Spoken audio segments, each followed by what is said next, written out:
Hi everybody, welcome to Life with a Side of Autism. Today I'm going to talk about co-parenting a child with autism. So if you're co-parenting a child with autism, stay tuned. This video could be for you.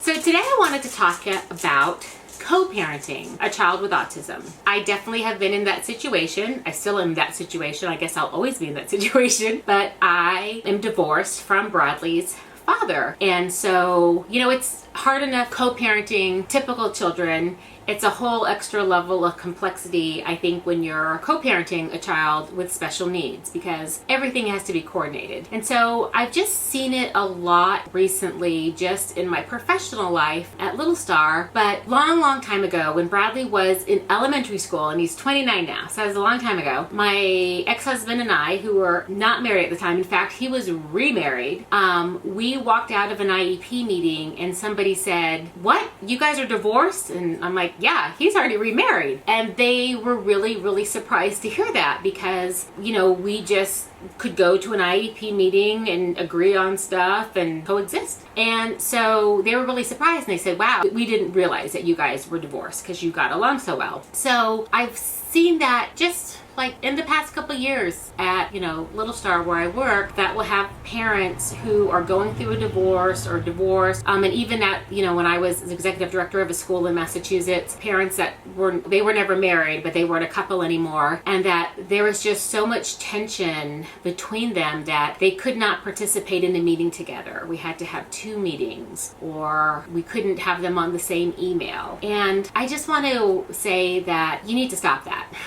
You really have to put the love of your child, and all your children, but we're talking about like your child with autism or disability, you have to put your love for that child above your discontent and hatred or whatever for your ex-partner. Because, at the center, we're trying to build a great program for your child, and we have meetings with parents. We want everybody to be involved and everybody to know what's going on. And if we have to have 2 parents, you're not hearing the same thing. And it's actually, a lot of wear and tear on the staff. They have to do so many parent meetings, and then to have to do 2 meetings for this family, and mom, it's just hard to coordinate when there's a triangle instead of just, a back and forth. And, we have parents that don't even want to be on the same email as each other. And that's just so hard, because when it comes to the child, like, everybody needs to be on the same page, and it creates so much extra work for the professionals trying to work with the children that things can get missed. And we're spending a lot of energy dealing with parents who are upset with each other. We're spending more time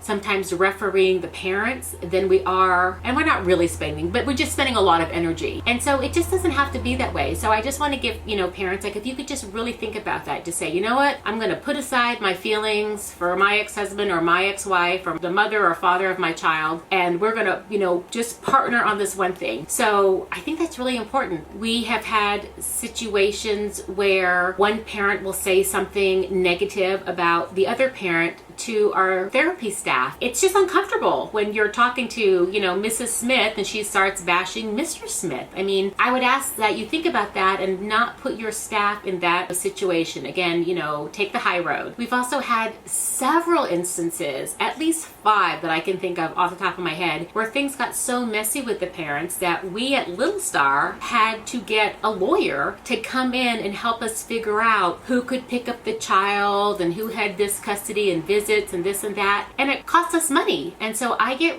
really upset when I have to pay $900 in legal bills. I'm a not-for-profit. That's $900 I could put into my staff or services for the kids or items for the kids.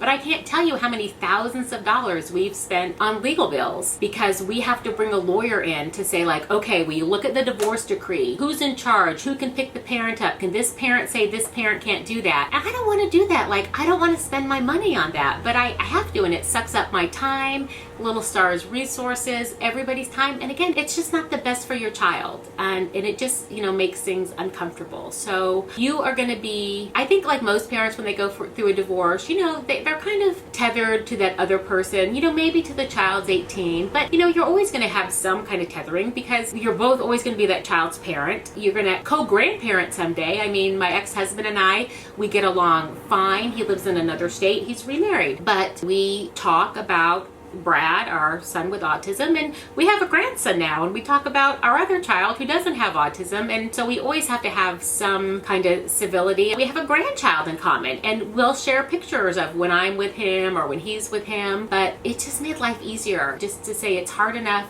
battling through a divorce, and it's hard enough to co-parent and coordinate, but now when you throw in therapies and IEPs and so many other things, doctor visits and medical stuff, you just really have to be on the same page and work together. So I think that's my big advice. Just love your child more than you dislike each other. And I guarantee you things will go so much smoother. Things will be less tense. You're the child's parent and you really have to do, I think, what's best for them. And I'm not saying it's easy. Like, it's hard sometimes, but just try to push through it and get in that habit, because I know, like, from personal experience, when a divorce or a breakup is fresh, it's hard. I mean, my divorce was not an easy divorce, but things got better when we could really kind of put aside the hostility and the anger and, the hurt and everything, and just move forward together. So anyway, let me know if you've got any thoughts, comments, suggestions on that. I know a lot of people are probably going to be like, oh, she doesn't know it's so hard. I do know it is hard, but I want you to just think about the whole big picture. So thanks so much for joining me. I hope we can have more dialogue about this, and I'll see you on our next video.